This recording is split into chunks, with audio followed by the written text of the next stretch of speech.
Di tengah udara panas reni keluarga di rumah kayu Jawa kuno Yogyakarta itu, Rina berdiri gemetar di depan semua kerabatnya.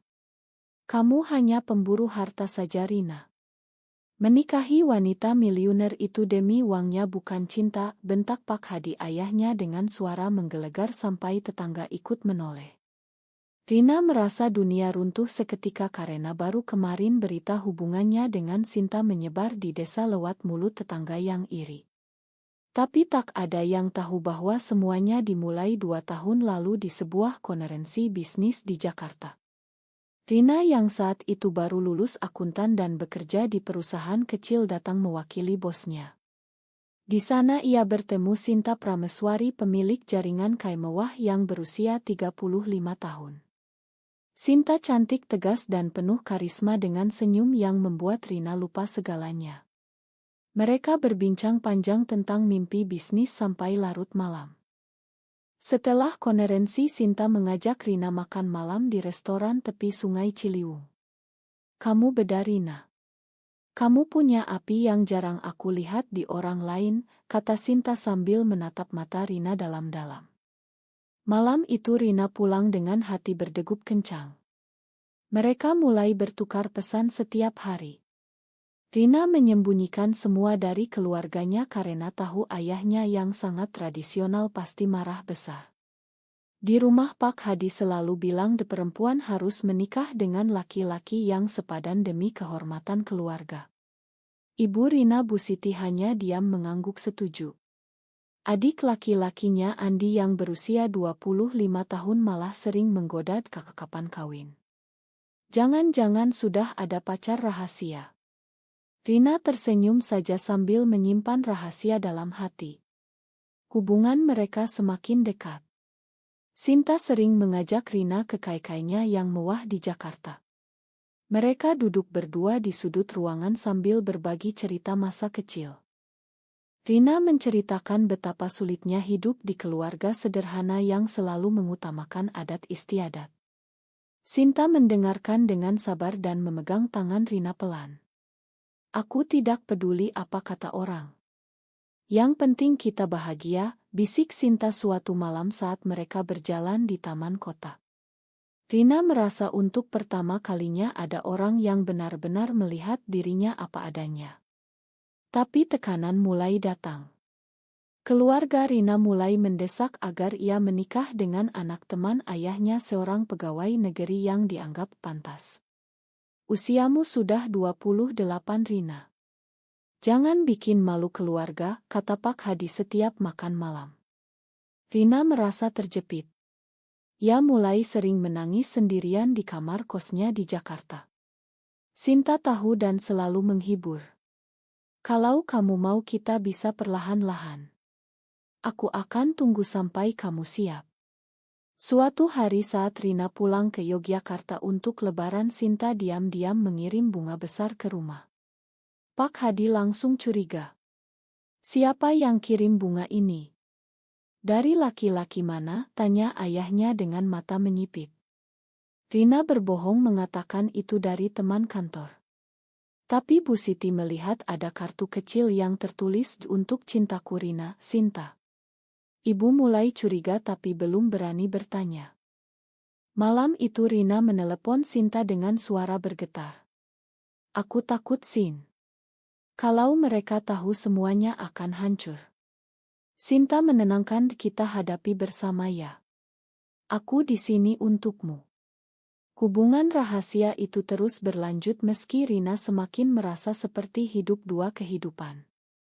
Di kantor ia bekerja keras naik jabatan, sementara di luar kantor ia bahagia bersama Sinta. Sampai suatu hari Andi melihat foto mereka berdua di ponsel Rina yang tertinggal. "Kak, ini siapa? Kok pelukan begitu?" tanya Andi dengan mata membelalak. Rina langsung panik dan menyuruh adiknya diam, tapi benih kecurigaan sudah tertanam. Reni keluarga hari ini adalah puncaknya. Semua kerabat berkumpul untuk merayakan ulang tahun Pak Hadi. Tiba-tiba tetangga datang membawa koran lokal yang memberitakan pemilik kaya mewah Sinta Prameswari dikabarkan dekat dengan wanita biasa. Foto mereka berdua di Bali saat liburan singkat terpampang jelas. Pak Hadi langsung marah besar. Ini kamu Rina. Kamu menikahi wanita kaya itu demi apa? Demi hartanya, teriak ayahnya di depan semua orang. Rina merasa dadanya sesak. Air matanya jatuh tanpa bisa ditahan. Ia tahu dari sini semuanya akan berubah selamanya. Rina lari keluar rumah sambil menangis. Sinta yang sedang menunggu di mobil di depan gerbang langsung memeluknya erat. Sudah ya Rin. Kita pulang ke Jakarta sekarang. Di perjalanan Rina menceritakan semua yang terjadi. Sinta mendengarkan dengan sabar sambil memegang tangan Rina. Aku tidak pernah anggap kamu pemburu harta. Aku cinta kamu apa adanya. Kata-kata itu membuat Rina sedikit tenang tapi hatinya masih kacau. Keesokan harinya berita semakin menyebar di media sosial. Rekan kerja Rina mulai berbisik-bisik di kantor. Bosnya memanggil Rina ke ruangan. Saya tidak peduli kehidupan pribadi kamu tapi klien kita yang konservatif mulai komplain. Saya sarankan kamu ambil cuti dulu. Rina pulang dengan hati hancur. Karirnya yang baru mulai cerah sekarang terancam. Sinta mengajaknya tinggal di apartemen mewahnya di kawasan Sudirman. Di sini kamu aman Rin. Kita bisa rencanakan langkah selanjutnya. Malam itu mereka duduk di balkon sambil memandang lampu kota. Sinta berlutut di depan Rina. Rina Wijaya, maukah kamu menjalani hidup bersama aku? Bukan pernikahan resmi karena undang-undang belum ingkan tapi komitmen seumur hidup. Rina menangis bahagia dan mengangguk. Yasin. Aku mau. Mereka memeluk lama tanpa kata. Keesokan harinya Rina menelepon ibunya. Bu Siti menangis di telepon. Ayahmu marah sekali nak. Dia bilang kalau kamu tidak berubah dia tidak mau mengakui kamu lagi. Rina merasa seperti ditusuk. Tapi Sinta selalu ada untuknya. Mereka mulai merencanakan hidup baru. Sinta memperkenalkan Rina ke teman-temannya di kalangan bisnis. Beberapa menerima dengan baik tapi banyak yang menatap aneh. Kamu yakin Rin? Hidup ini tidak mudah, kata salah satu teman Sinta. Rina mengangguk tegar. Aku sudah capek sembunyi. Tapi di Yogyakarta situasi semakin buruk. Andi menelepon Rina dengan suara panik. Kak, tolong pulang. Ibu sakit karena stres terus memikirkan kamu. Ayah bilang kamu sudah bukan anaknya lagi. Rina langsung pulang bersama Sinta. Di rumah Bu Siti memang terbaring lemah. Pak Hadi melihat Sinta dengan mata penuh kebencian. Kamu yang merusak anak saya, bentaknya. Sinta tetap tenang. Saya mencintai Rina Pak. Saya tidak pernah paksa dia. Konfrontasi semakin panas. Pak Hadi mengusir mereka berdua. Rina menangis di pelukan Sinta sepanjang malam di hotel. Apa aku salah Sin? Apa aku harus meninggalkan keluarga demi kamu? Sinta mengusap air mata Rina. Kamu tidak salah. Kita akan cari jalan tengah. Beberapa hari kemudian Rina menerima surat dari kantor. Ia dipecat karena alasan moral yang sebenarnya karena gosip hubungannya. Rina merasa dunianya semakin gelap. Sinta menawarkan pekerjaan di perusahaannya sebagai manajer keuangan. Kamu pantas dapat yang lebih baik Rin. Rina menerima tapi hatinya masih terluka.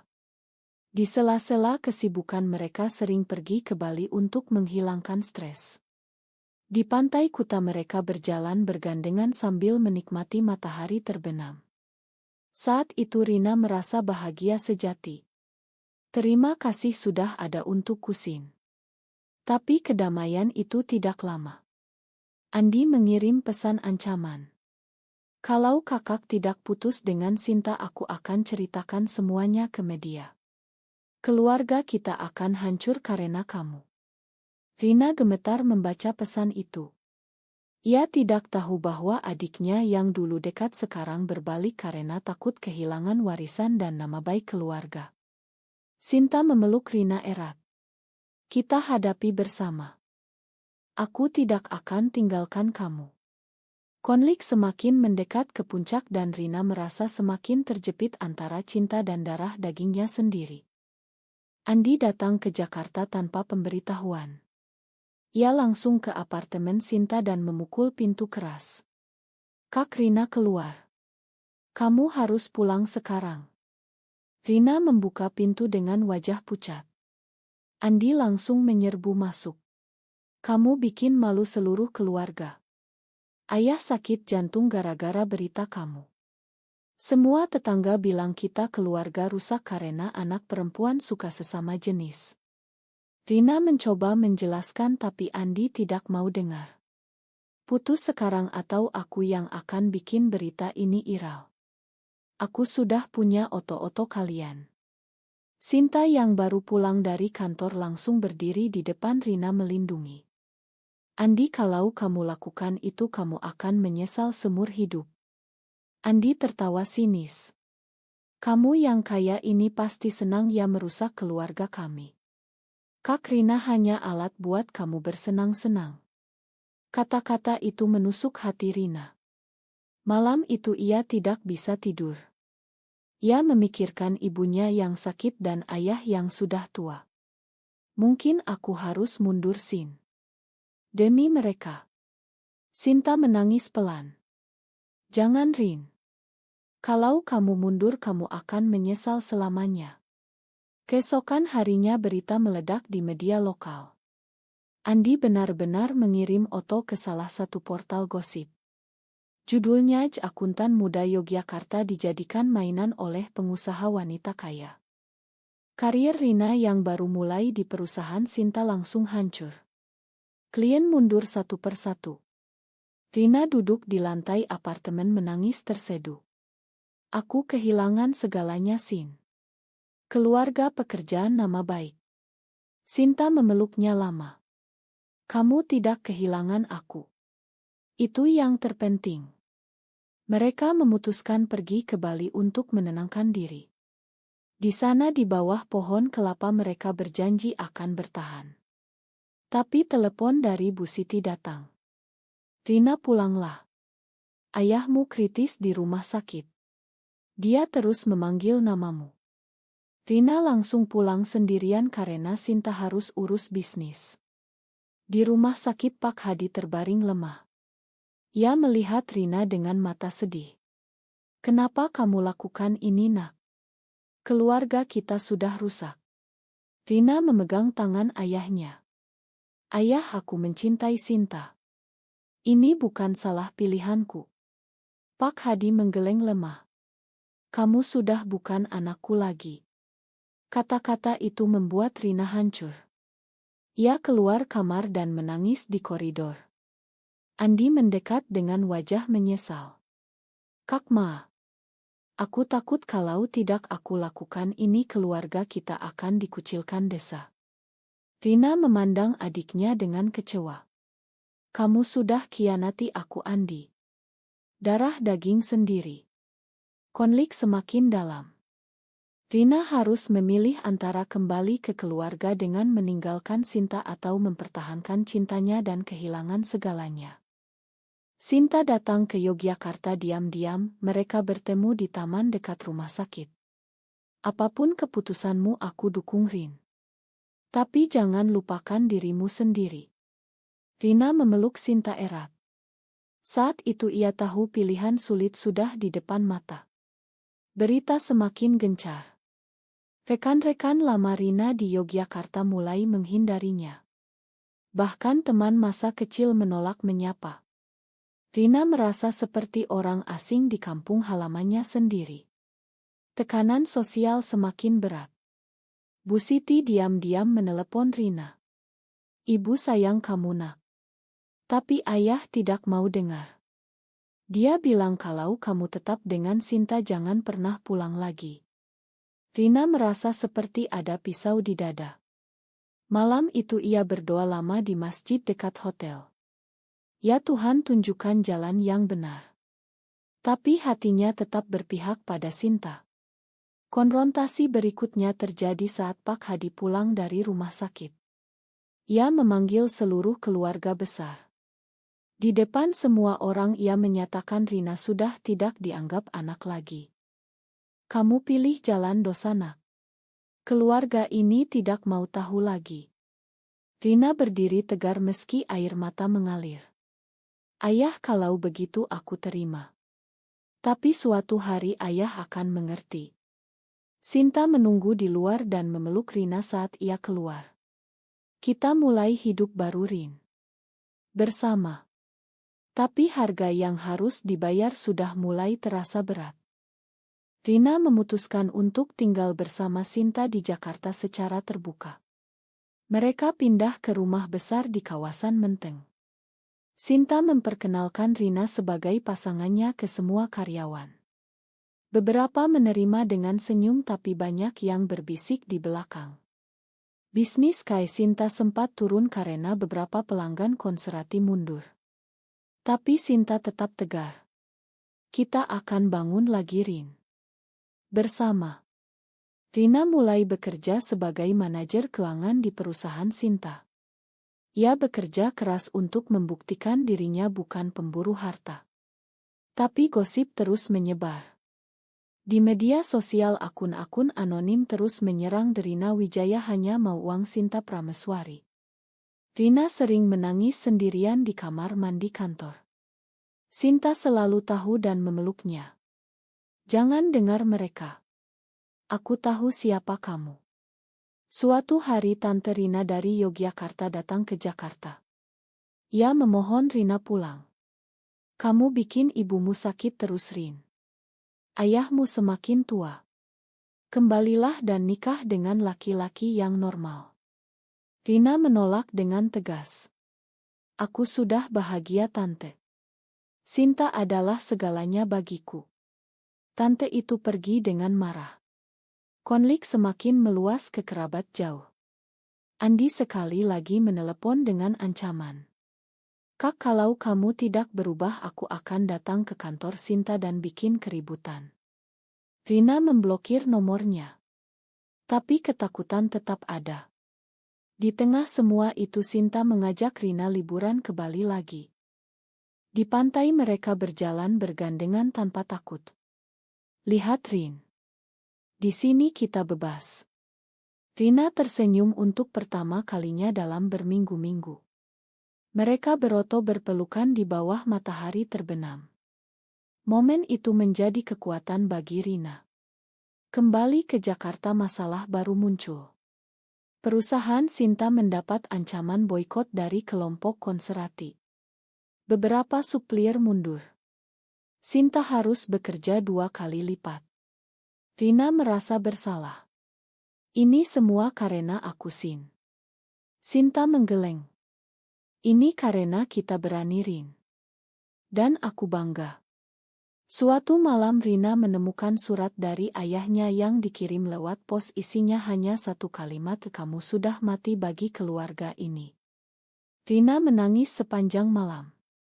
Sinta memeluknya tanpa kata. Pagi harinya Rina memutuskan untuk datang ke Yogyakarta sendirian. Ia ingin bicara dari hati ke hati dengan ayahnya. Tapi saat tiba di rumah, Pak Hadi menolak membuka pintu. Bu Siti keluar dengan mata bengkak. Ayahmu sakit lagi, Rin. Pulanglah sebelum terlambat. Rina pulang dengan hati hancur. Di perjalanan ia menelepon Sinta. Aku tidak tahu harus bagaimana lagi, Sin. Sinta menenangkan, kita akan cari cara. Aku akan ikut ke sana kalau perlu. Konfrontasi besar terjadi saat ulang tahun Ibu Rina. Seluruh keluarga besar berkumpul. Rina datang dengan Sinta. Saat masuk ruangan semua diam, Pak Hadi berdiri dengan wajah merah. Kamu berani bawa dia ke sini? Rina mengambil napas dalam. Ayah, ibu, aku mencintai Sinta. Ini bukan sementara. Ini selamanya. Kata-kata itu memicu ledakan amarah. Kerabat mulai berteriak. Andi malah mendorong Rina. Pergi dari sini, Kak. Kamu sudah hancurkan kami. Sinta menarik Rina keluar. Di mobil Rina menangis terseduh. Aku sudah kehilangan semuanya, Sin. Sinta mengusap punggungnya. Kamu punya aku, Rin. Selamanya. Malam itu Rina mengambil keputusan besar. Ia akan keluar sepenuhnya dari bayang-bayang keluarga. Tapi ia tidak tahu bahwa keputusan itu akan membawa harga yang sangat mahal.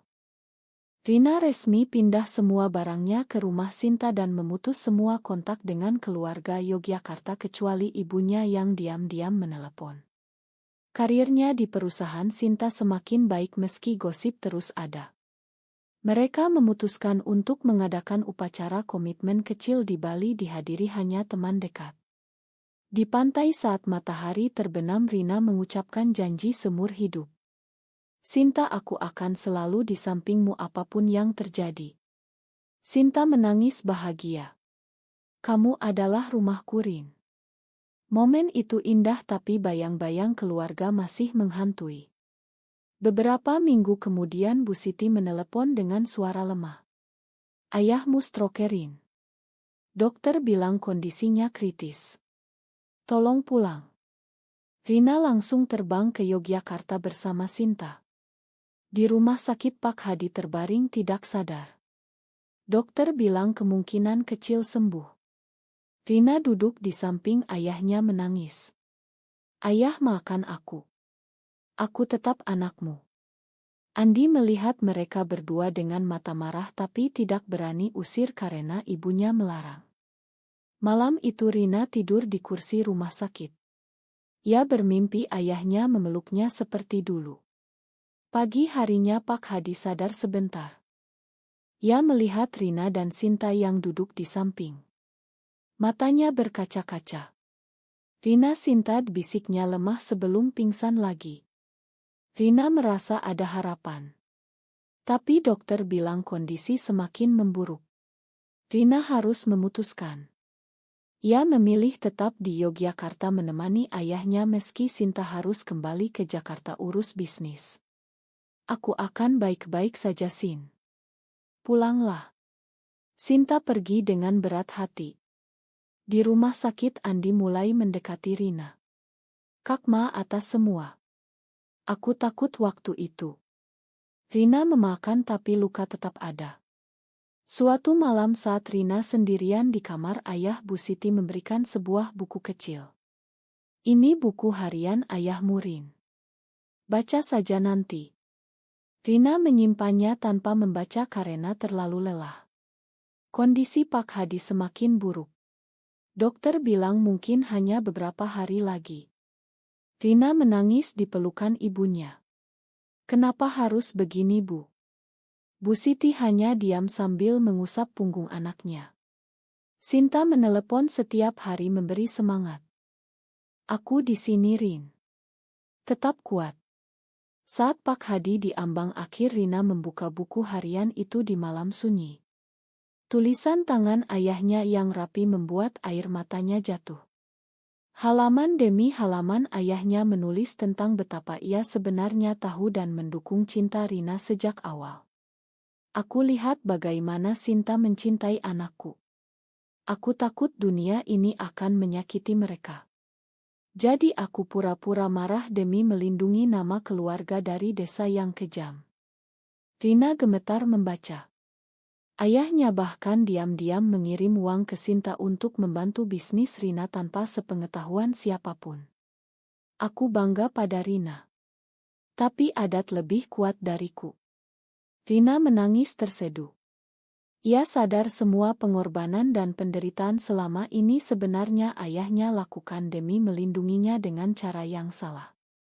Saat ajar menyingsing Pak Hadi meninggal dunia.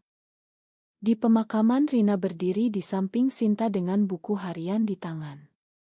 Semua kerabat melihat dengan aneh tapi Rina tidak peduli lagi. Ia sudah membuat keputusan tak terbalik. Ia akan hidup sebagai dirinya sendiri bersama Sinta apapun harga yang harus dibayar. Keluarga besar mulai menjauh satu persatu. Bahkan ibunya harus ikut norma desa. Tapi Rina sudah siap. Ia pulang ke Jakarta dengan Sinta sambil memeluk buku harian ayahnya erat. Terima kasih ayah. Akhirnya aku mengerti. Hidup Rina dan Sinta mulai tenang setelah pemakaman. Mereka kembali mengelola bisnis bersama. Kai-kai Sinta perlahan bangkit lagi karena Rina punya ide-ide segar yang membuat pelanggan baru datang. Rina akhirnya merasa bebas. Tak ada lagi rahasia, tak ada lagi ketakutan. Mereka sering jalan-jalan ke pantai Bali mengenang momen bahagia mereka. Suatu hari Rina menerima surat dari ibunya. Bu Siti menulis bahwa ia mulai mengerti dan diam-diam mendukung. Ayahmu pasti tersenyum di atas sana nak. Rina menangis bahagia. Andi juga mulai menghubungi lagi meski masih canggung. Kak Ma, aku salah waktu itu. Rina memakan sepenuh hati. Tapi luka keluarga besar tetap ada. Banyak kerabat yang masih memandang rendah mereka. Rina dan Sinta memutuskan untuk mendirikan yayasan kecil membantu anak muda di Indonesia yang mengalami konflik sama. Kita ubah yang negatif jadi positif, Rin, kata Sinta sambil tersenyum. Rina mengangguk. Mereka bahagia meski kadang masih ada tepan aneh di jalan. Suatu sore di balkon apartemen Rina membuka buku harian ayahnya lagi. Ia membaca pelan sambil tersenyum. Ayah, kamu benar. Cinta ini layak diperjuangkan. Sinta memeluknya dari belakang. Kita sudah lewati semuanya, Rin. Sekarang hanya kita berdua. Matahari terbenam di Jakarta terlihat indah. Rina merasa akhirnya damai. Semua pengorbanan nama baik karier hubungan darah ternyata berbuah kebebasan sejati. Tapi di hati kecilnya ia tahu bahwa perjuangan belum selesai. Masyarakat masih banyak yang belum menerima. Tapi dengan Sinta di sisinya Rina siap menghadapi apapun. Mereka berdua berjalan ke masa depan dengan tangan saling genggam erat. Kehidupan terus berlanjut dengan segala warnanya. Dan Rina akhirnya mengerti bahwa kebenaran selalu punya cara untuk terungkap di saat yang tepat. Benarkah kehormatan keluarga harus selalu diutamakan di atas kebahagiaan dan identitas diri anak? Benar atau salah?